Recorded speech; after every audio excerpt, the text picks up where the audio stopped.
Okay. Okay, I'd like to call the meeting to order. It is now 6 p.m. Unfortunately, we do not have a quorum, so we'll have to go to recess for 15 minutes. So we will be at recess till quarter after. Let's see if we can get a quorum.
Meeting, it's now 6:15. Shall we rise and say the Pledge of Allegiance? I pledge allegiance to the flag of the United States of America and to the republic for which it stands, one nation, under God, indivisible, with liberty and justice for all. Hi, John. John, will you call roll, please?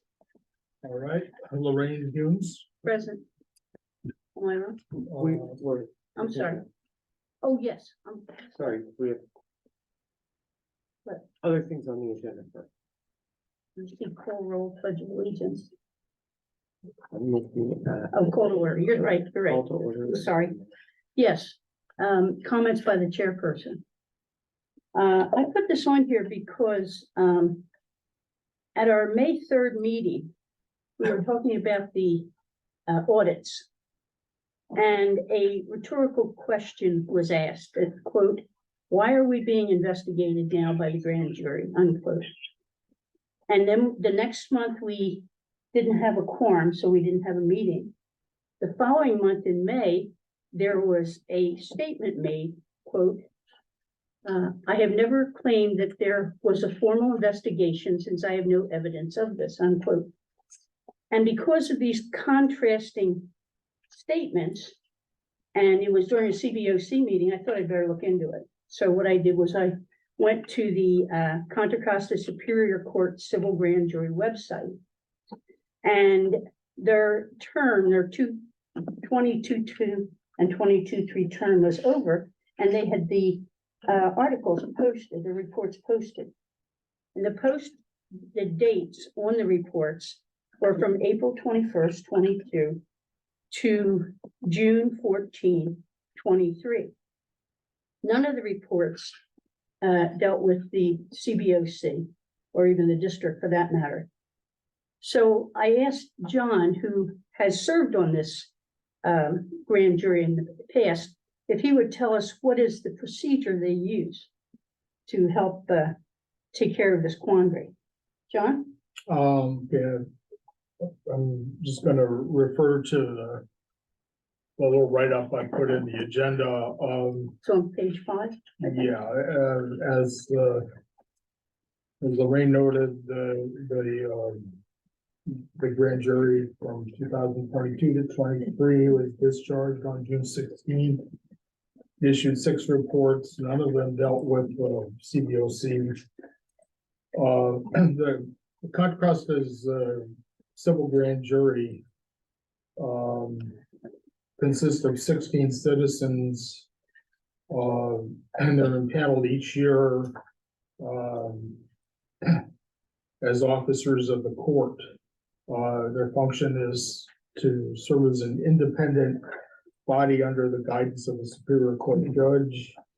Individuals interested in serving on the jury apply to superior court and are interviewed by the judges.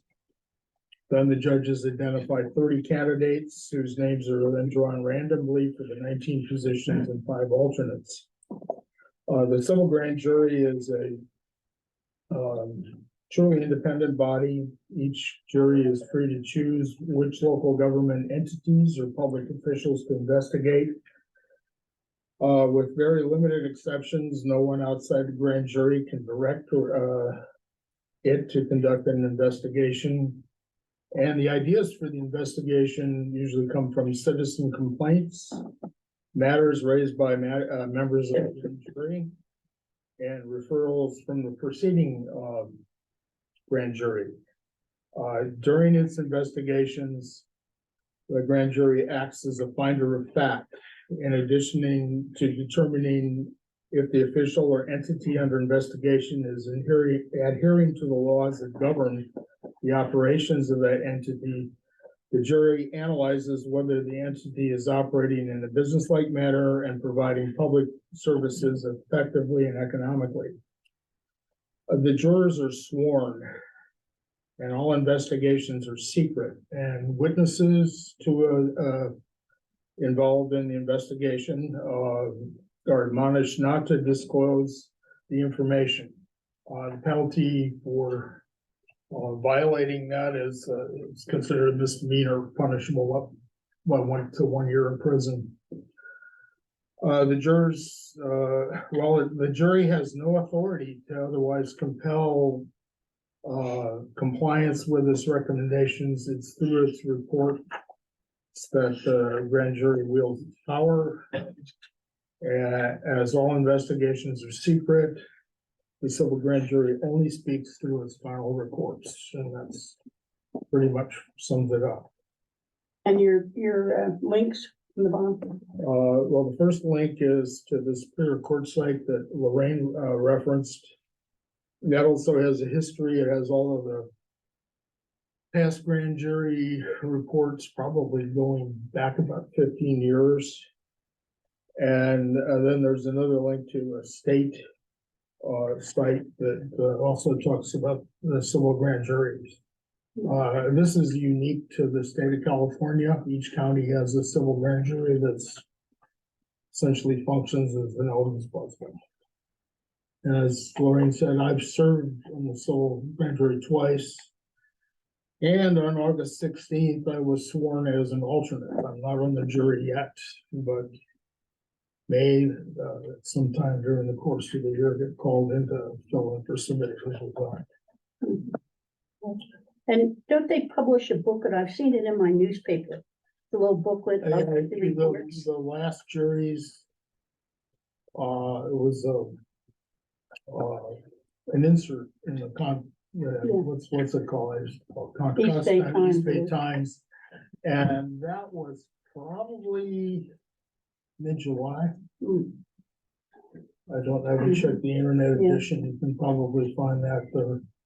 They do formally publish a bound report that I think they print about 100 of them. I know it goes to the libraries in the county. Otherwise, you can get it all online at the Superior Court site. Okay, yeah. Well, thank you. I hope that clears it up a little bit for everybody here. So now we go on to roll call. Okay.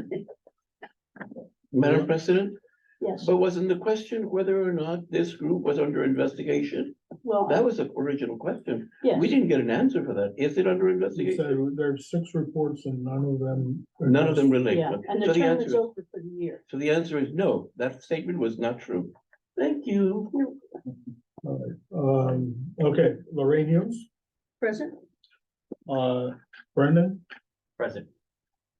I'm present. Anton, present. Ja, Present. Present. Kamika. And Ariel. Present. So we have 1 absent Mhm. and 6 present, so we have a quorum. And, You announce it for. pardon? You announce that we have at that point. Oh, You give the. Right, Okay, so you would say, we have 6 out of 7 present, and then you would announce. okay. Well, we now have a quorum. Perfect. And also, I think Shaw came in at 6:16 or something like that, doesn't? Okay, good enough. Okay, the next thing on the agenda is public comment. The public may say, have a chance to give a comment on anything that's not on the agenda. And they get to speak for 3 minutes, and it's 10 minutes total. Like in the school board meetings, sometimes you have 5 people that want to talk on one subject, so that's why it's total. If a majority of the CBOC members want to, they can vote to extend the time the person has to speak. And there's no discussion on what the public said. Then when we get into the agenda, the public is allotted 2 minutes to speak per topic. Okay, Don?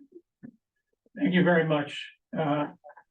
Since the parliamentarian just said that my previous statements were falsehoods, I think you'll need to address that.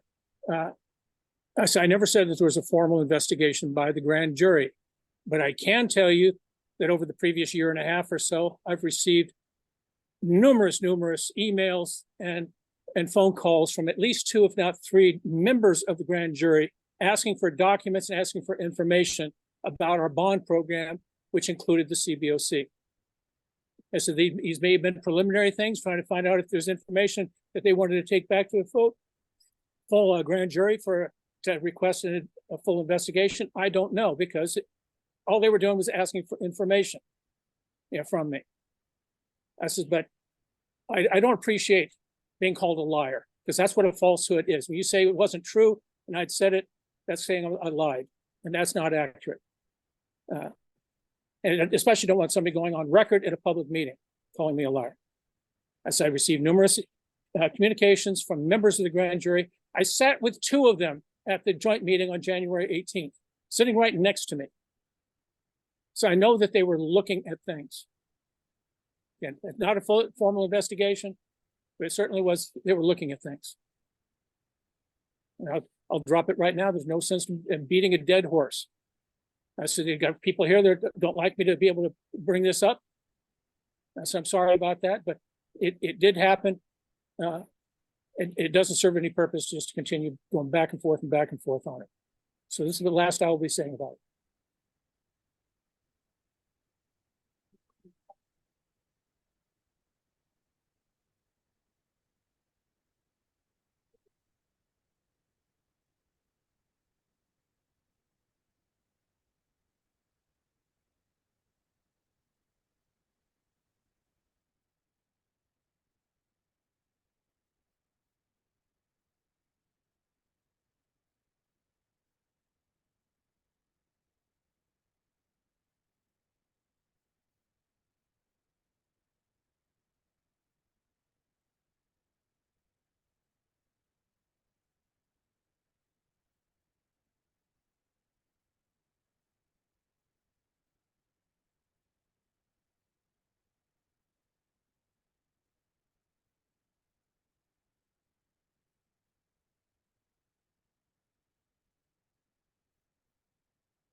the 100 and 200 building, which is critical needs projects.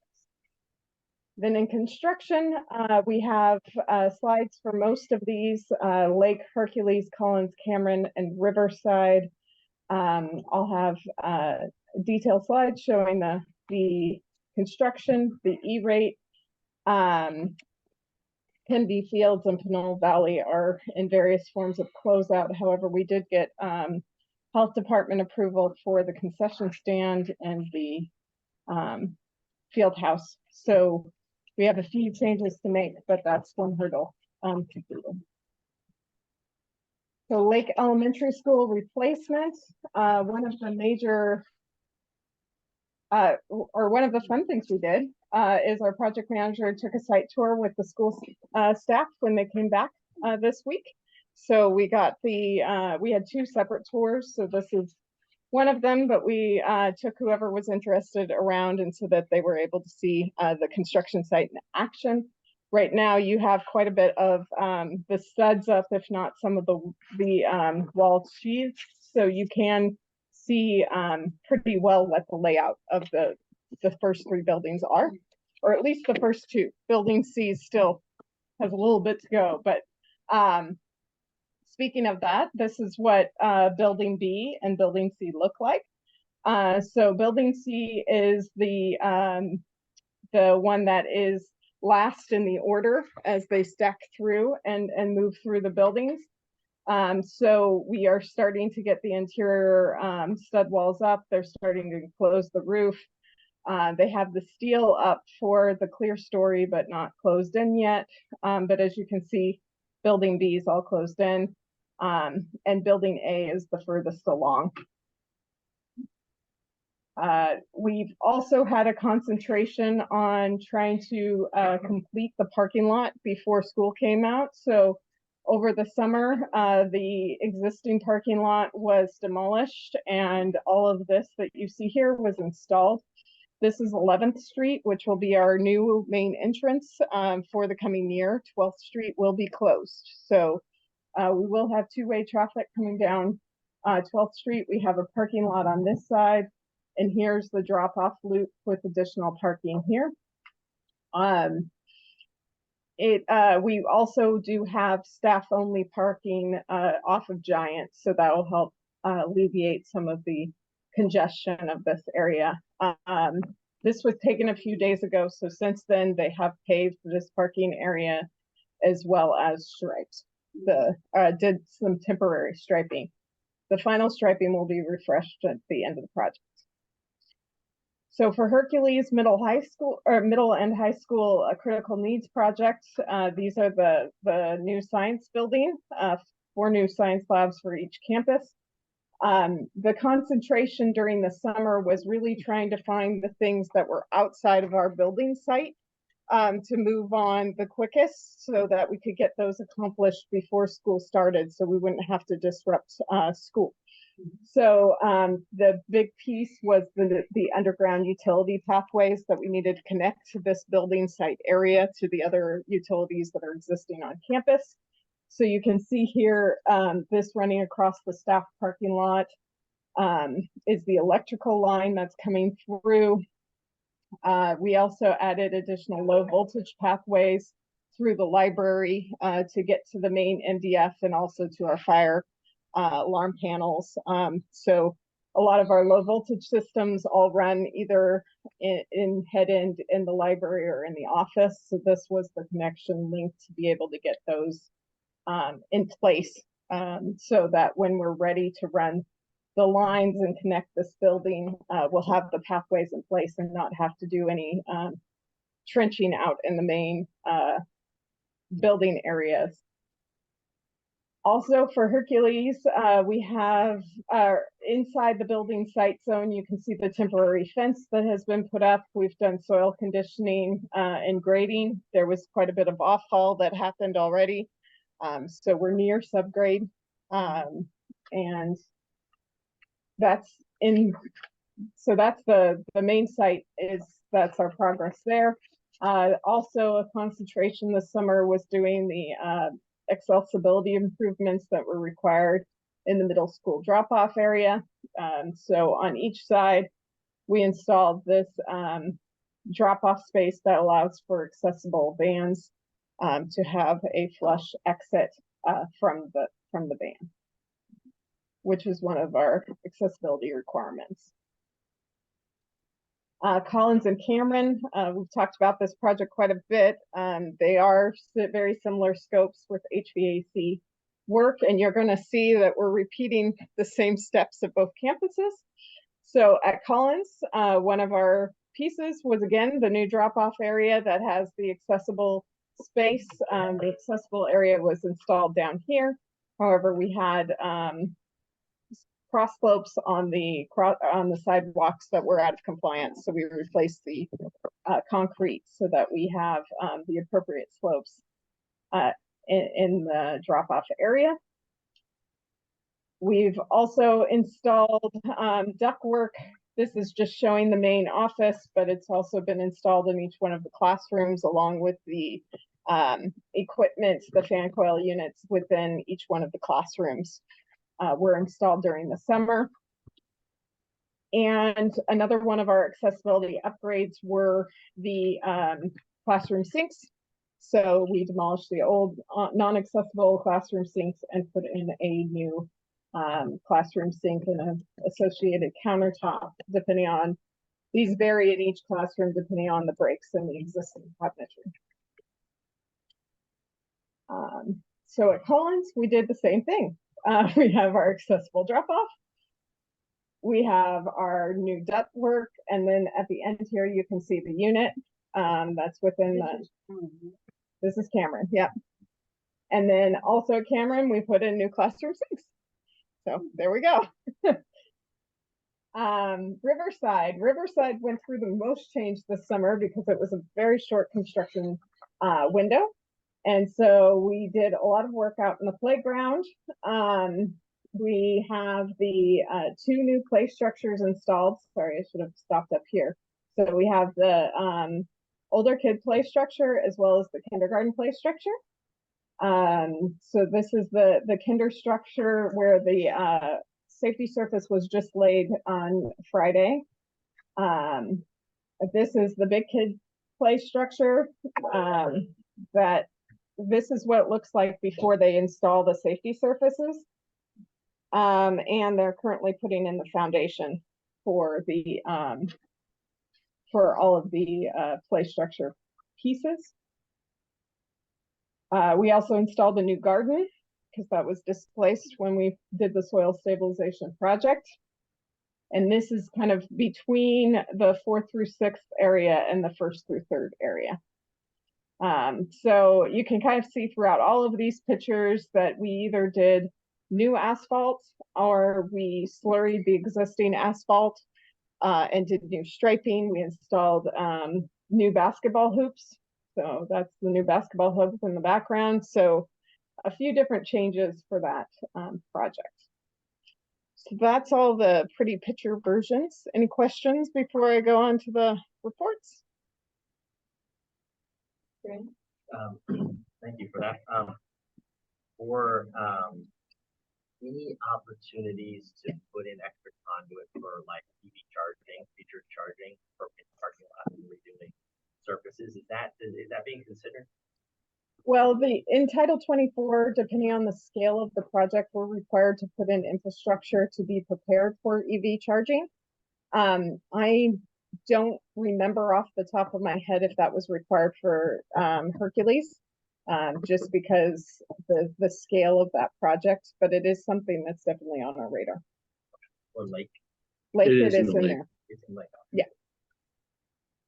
And is it generally the minimum that, to meet minimum standards, or have you been doing any type of kind of strategic planning around future charging demand and need? It's definitely discussion in the district about how best to address EV charging. The rules around it is changing anyways. So previously, they only required us to have the infrastructure in place. Soon, they're going to require us to have the actual stations in place. So we're working with business services to figure out the best way to approach how to support EV charging. Great. And then at Collins and I guess also at Cameron, the HVAC, are you considering heat pump technology or all electric? It is all electric. Oh, BRF. And Lake is also an all electric site. We're even doing the kitchen there in electric without any gas. So do those schools have solar? Unfortunately, the schools do not have solar. They were actually the original pass around solar because they were gas fired without AC. They didn't really meet the minimum threshold to add solar to them. So now they will become an electric, and that's the next piece to look at. Right. And they probably have for solar. Yep. Any other questions from these people? Don? You know, Edson was around back then, but the CBOC took a tour of the Aspire schools across the street from Walmart at Hilltop. They were first opening up. And I know how impressed everybody was at how forward thinking they were, because they had stations all over the place to charge your phones. Okay, again, things change rapidly. We all know that. But just the idea that they had stations out there, wow, these people are thinking ahead. They're not dinosaurs living in the past. Now everybody just accepts that as being. I hope that we're putting a few charging stations in for phones, because I've also seen. I've got photographs of some of our high schools, especially the laboratory classes, where I was doing Teacher of the Year photographs, and it was so unsafe because there were so many cables going across all the desks from everybody charging their phones in the classroom. I mean, it was scary. I work in oil refineries where you're always looking for ways to escape in a fire or something like that. And again, it was scary because there was no way to escape without being tangled up with all those cables. It's just something to think about. Because cell phones aren't going away, from what I understand. So in Lake, we are putting electrical outlets in the ceiling tiles so that we could add drop-down reels if that's desired into that campus. We did install those at Michelle Obama, and they haven't really been probably utilized to the extent that we were hoping. So, but we do have the infrastructure in place for Lake so that the same thing could have happened if it's found to be a beneficial. At Aspire, a lot of these stations were outside. Yeah, in the walkways around the play fields where the kids are. And because those are high schools and middle schools as opposed to elementary schools. Yes. So are we going to have opportunities to see these projects in person? We can do that. Yep. We can look into and we'll work with the chair to establish a time. Once we get the training, Okay. and I hope to form ad hoc committees, and site inspection will be one of them. Okay. And I also talked to Ellen about possibility, once we get done with training, if we could go on a field trip to the bus, just to see the schools. It makes a big difference if we can see it. Seeing in person is different from picture. Yeah, right. Okay, Ellen, you have. Yeah, we also just have the standard reports of each school or each project with the status update report, as well as the construction newsletter. Unfortunately, the new format isn't really meant for printing. So we did do our best to get them printed. But if you want to see them in the electronic version on the agenda, there are links to the electronic version of the newsletters. So, And I had spoken before about possibly giving us a advertising on these. so one thing that I did when I issued them both by email as well as in Parent Square is that in the little top part before this appeared, I said that CBOC has additional openings and gave them the link to the CBOC website. Great. So that happened with all of the newsletters. And we also pushed out a CBOC recruitment flyer last Friday that went out through Parent Square to all the parents. Oh, good, good. Okay, any other questions? Yes, Sean. Can they give more detail about the school stabilization project for the Riverside Elementary School? We have about 3.5.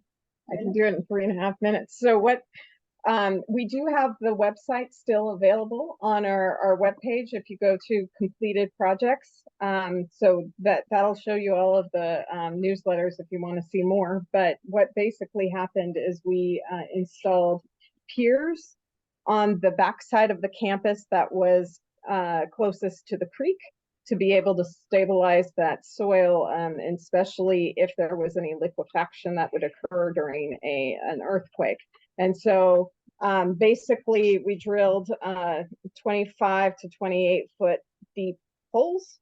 And in those we mixed with some of the native soil, a concrete mixture, and then that created the piers. And there's a really cool video on our Facebook WCC USD facilities, and you can see the pier driller in action. I'm sure there's like a technical term for that piece of equipment. It's a mixing machine. Deep soil mixing machine. I knew there was, I was like, it's right on the tip of my tongue, but I couldn't think of it. So that's the one. But we have a cool video of that on our Facebook page if you want to see it. Yeah, just one correction. These are, they're not piers in the sense of foundation piers. They're a mixture of cement, the soil that was there, Right. and possibly some other additives. So it really is just to mitigate in case there's an earthquake that induces liquefaction. In other words, the soil becomes liquid in a high level of shaking. So it's an improvement and a protection, I guess. And since you're sitting so close to the Hayward Fault there, probably reasonable measure to take.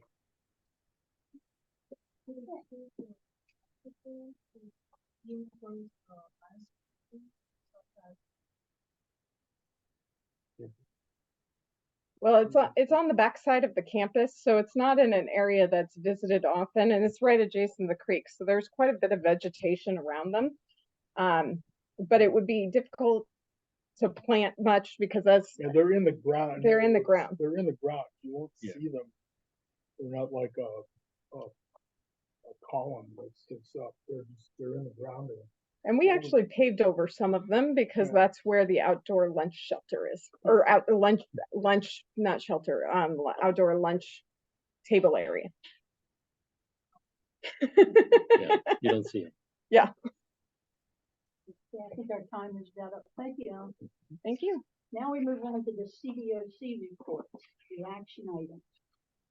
The first thing on the agenda is the approval of minutes.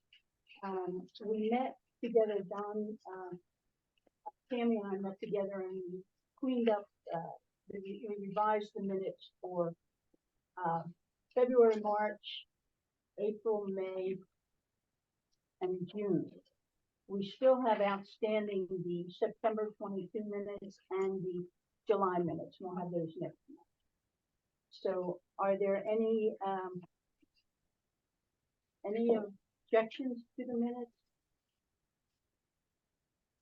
Madam Chair, I was just gonna abstain from the meetings I wasn't at. I'm sorry, what's the name?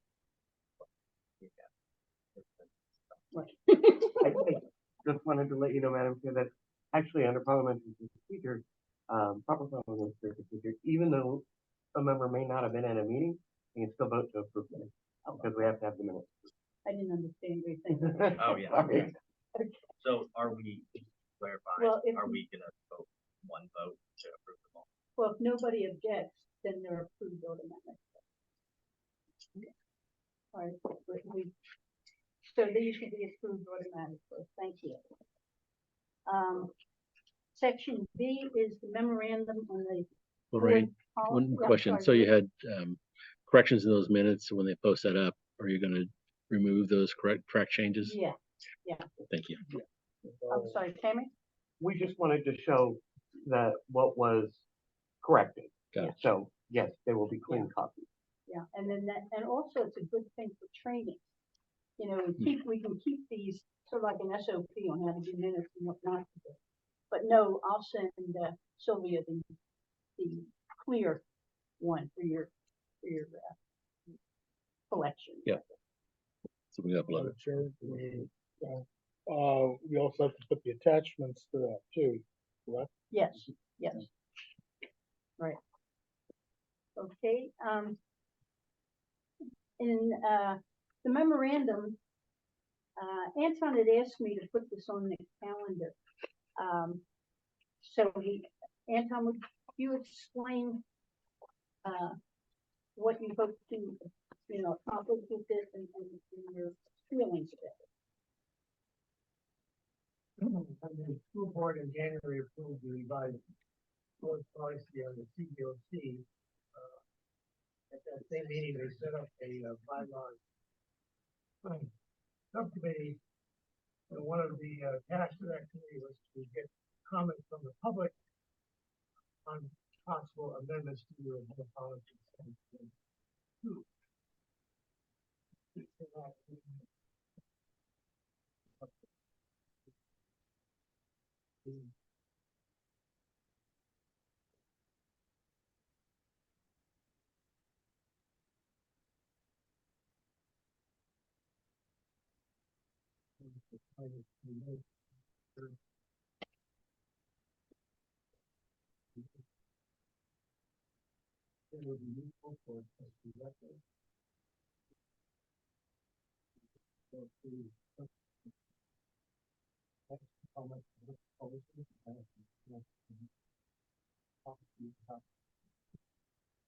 One thing I wanted to bring up is, I had, trustee Reckler had contacted me about putting on this thing, and I didn't see the email, so I didn't get on today. And one of the questions I wanted, do you still want to put that on for next month, or do you want to move on? Sure, I'm happy to, if you would like to. Yeah. I said that I was available. Very good, thank you. Now, Can I make a motion to, yes, well, what's your motion? get it correct? Yeah, you're gonna write it down. Yeah, it's a matter to refer to our next. Do we have a second for that? Second. John second it. Do we have any discussion?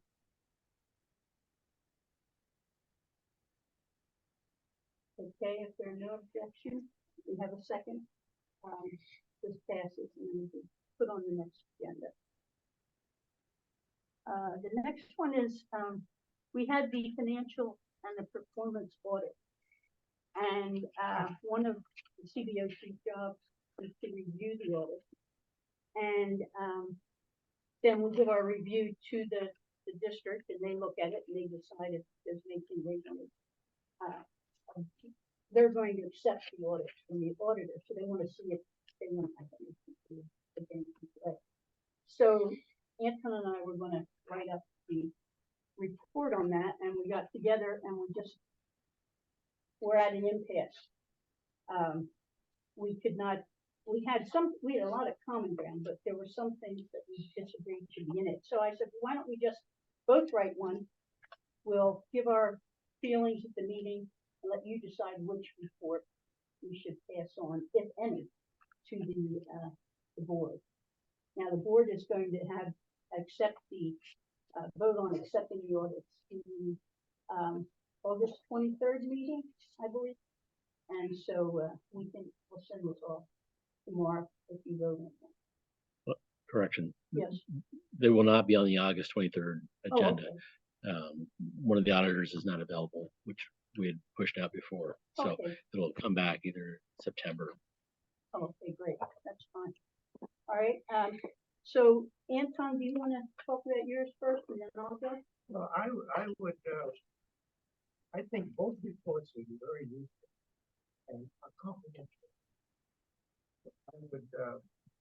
I would like to make a motion that we approve Do you have a second for the motion? To be completely by approved, you mean that you will send them to them?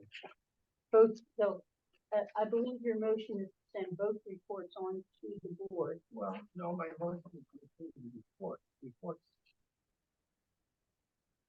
Content and recommendations. I don't know if we have to have a motion to the board. Not a matter. He's over here.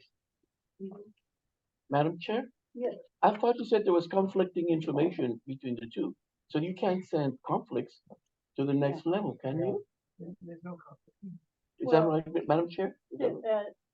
there's, they have common ground, but then there's some in the report that's not in the other.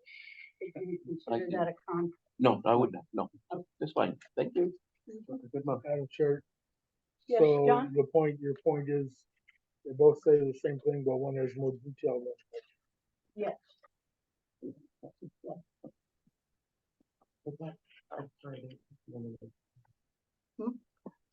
John, second. Okay, any discussion? All right, the motion passes for Fendo's report. The next one is, an update on the distribution of the chair's report.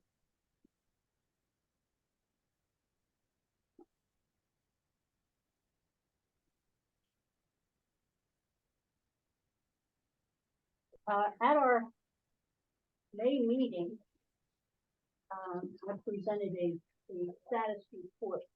Once I became chairperson, I looked at what our situation was and I evaluated it. And so I wrote the report in our May meeting.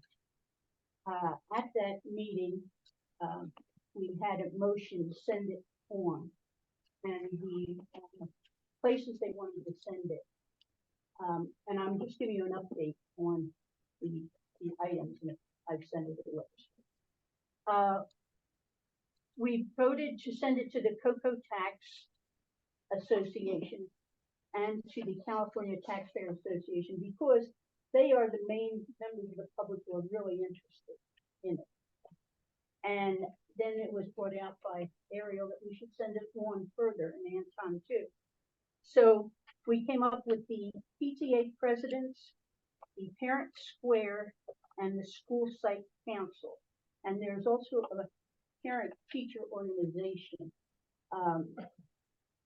I asked the staff if there was a set database for these organizations that we could send a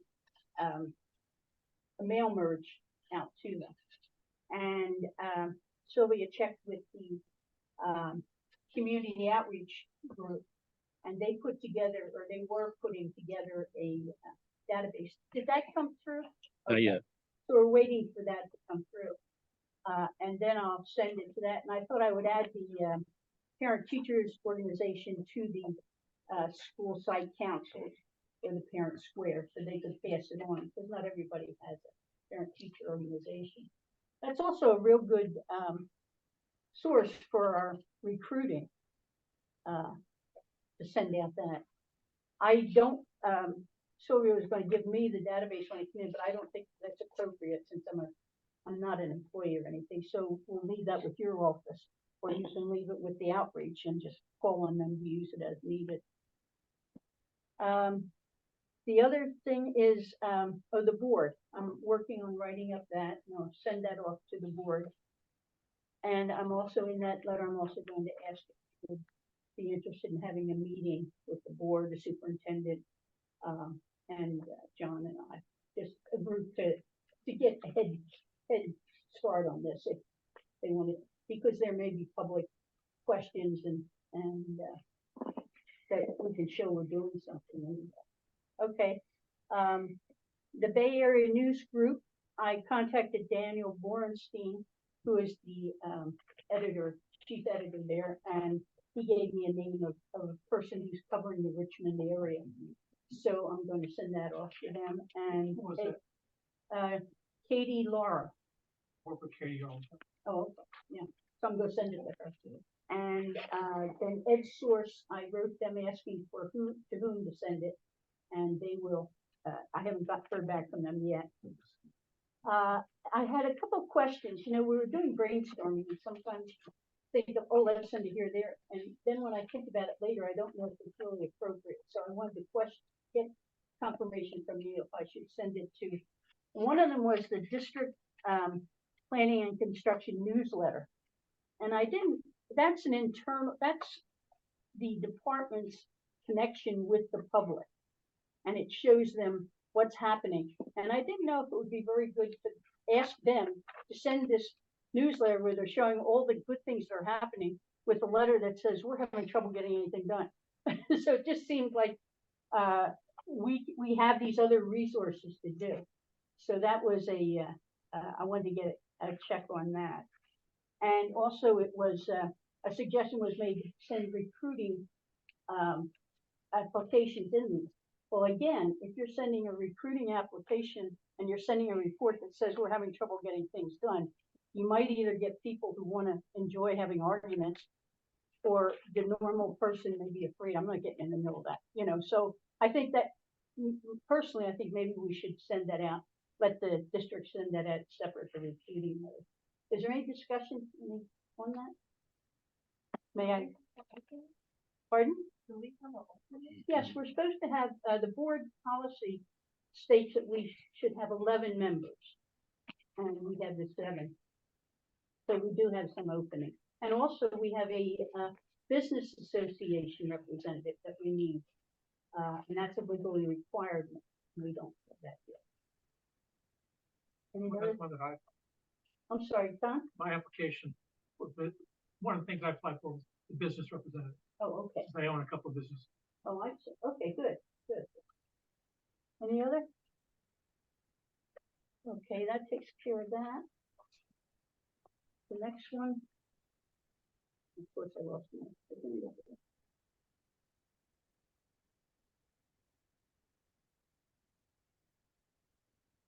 The next item on the agenda, I believe, is the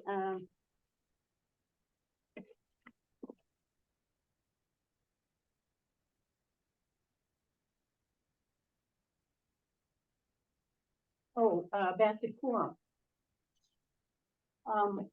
I look at the tapes of the meetings afterwards, and I was looking at the 3 meetings we had, and it just seemed like there was a lot of chaos, a lot of dissension, a lot, you know, and it didn't look like, I mean, Robert's rules is supposed to have order. You know, here we are arguing, should we pull this or should we postpone this?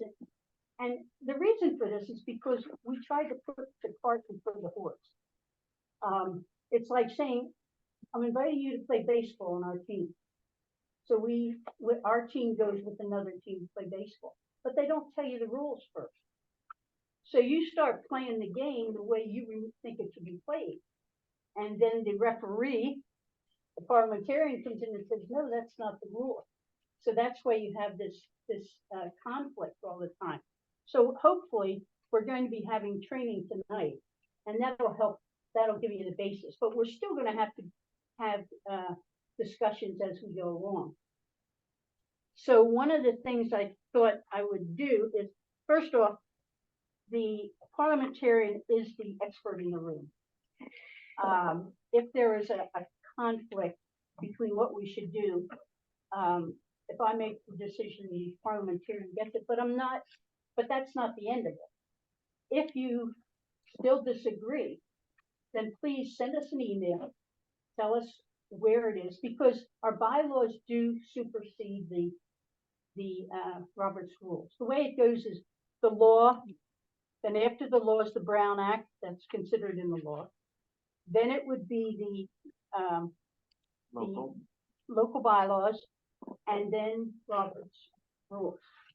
So if you see in our bylaws that something is conflicting with what we say up here, fine, shoot us an email and we will reply at the next meeting and correct it if necessary.